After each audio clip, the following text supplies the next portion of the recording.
বাংলার কিছু রোমাঞ্চকর গল্প দিয়ে সাজানো আমাদের বিশেষ নিবেদন।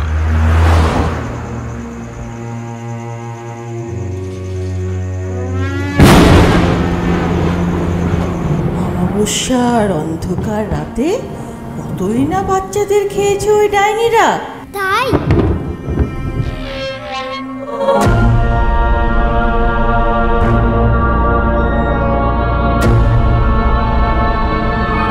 লোকে বলে এ বাড়িতে নাকি জিনের দাঁড় আছে।